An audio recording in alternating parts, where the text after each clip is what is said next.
그다음에 제4장이고요. 감면, 환급, 분할납부 등입니다. 여기는 납세자의 의무를 완화해주는, 의무를 줄여주는 그런 내용이 나온다고 보시면 되겠고요.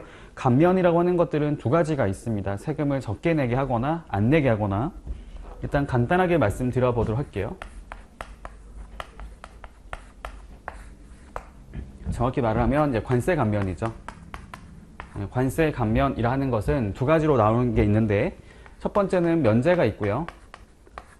두 번째로는 경감이라고 하는 것이 있습니다. 면제라는 것은 100% 감면을 말을 하는 것이고, 경감이라는 것은 100% 아닌 거 있죠.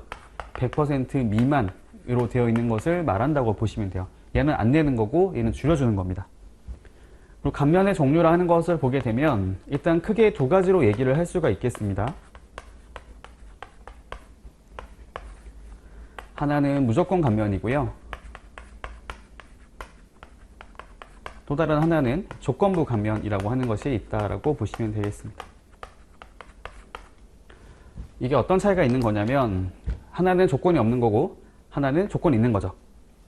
이 조건이 뭐냐면, 원래 기본적으로 저희가 감면 신청하는 시기가 수입신고 수리 전까지 하는 것이거든요. 쉽게 말을 하면 수입신고 시점에 감면 신청을 하게 되어 있는데, 이때 감면 신청하게 되어 있는 거고, 그리고 이 시점에 어떠한 조건이 있는지 없는지, 조건의 유무에 따라서 이 두 가지가 달라진다고 보시면 돼요. 그러니까 조건부 감면이 뭐냐면, 뭔가를 할 것을 조건으로 해서 감면을 적용해 주는 것이고, 여기 위에 나와 있는 거는 조건에 관계없이 적용을 해주겠다라는 겁니다.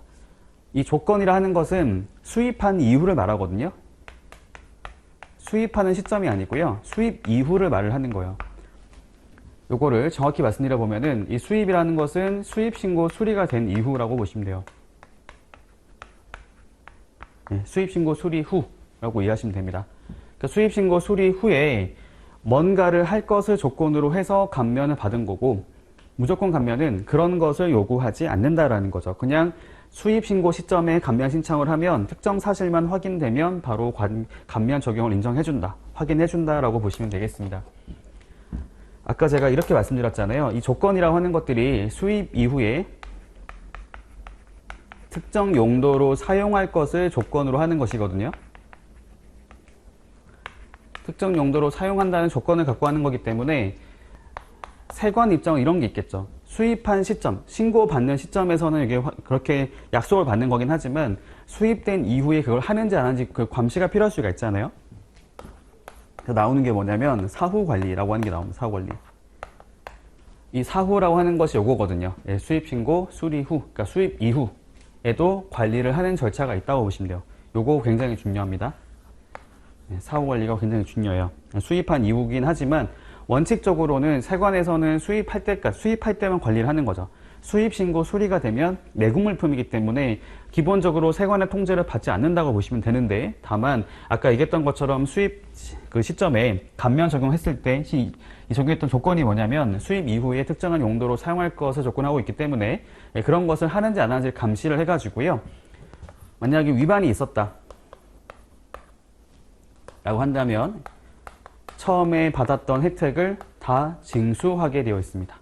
즉시 징수하죠. 이 말이 뭐냐면 추징을 한다고 보시면 돼요. 추징. 처음에 했던 조건을 충족하지 않았기 때문에 이 감면 자체가 인정이 안 돼 버리는 거죠. 그래서 그거 받았던 것만큼, 혜택만큼을 다 배제해 버린다라고 이해를 하시면 되겠습니다. 네, 일단 이렇게 구분해 볼 수가 있겠고요. 그리고 감면의 신청 시기, 아까 얘기했던 거죠.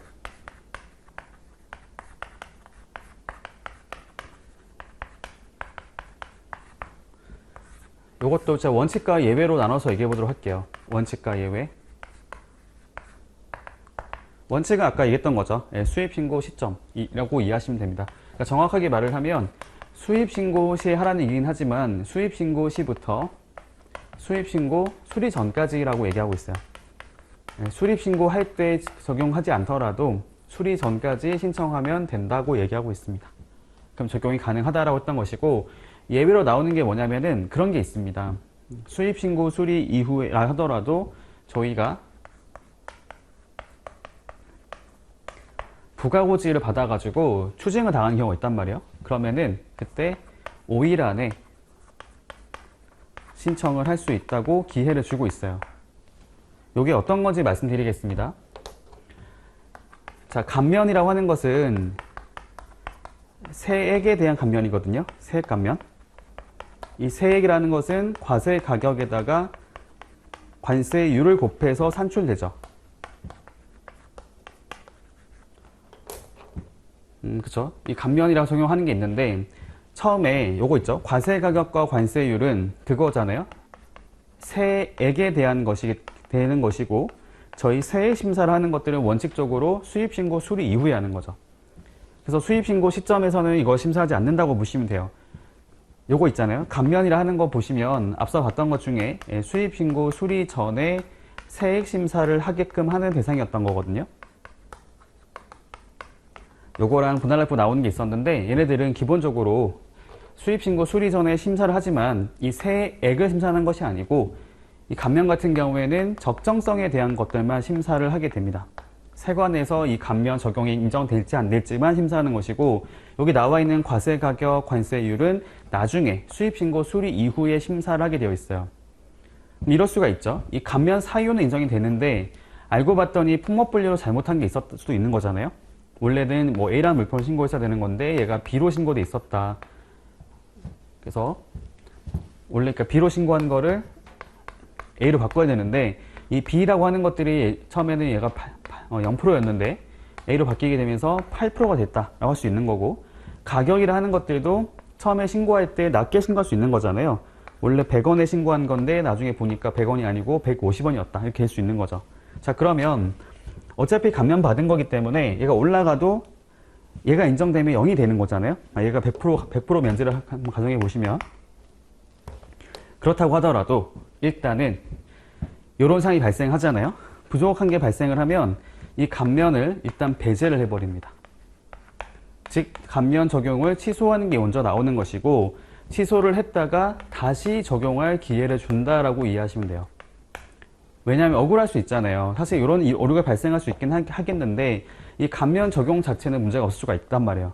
적정성에 대한 문제는 없지만 세액에 대한 문제가 있었기 때문에 배제를 하게 되면은 억울할 수가 있는 거죠. 그래서 그거에 대해서도 기회를 준다고 보시면 되는데 다만 기회를 줄 때도 좀 제한적으로 짧은 기간만 주고 있다. 5일 안에 신청했을 때만 적용이 가능하다라고 보시면 되겠습니다.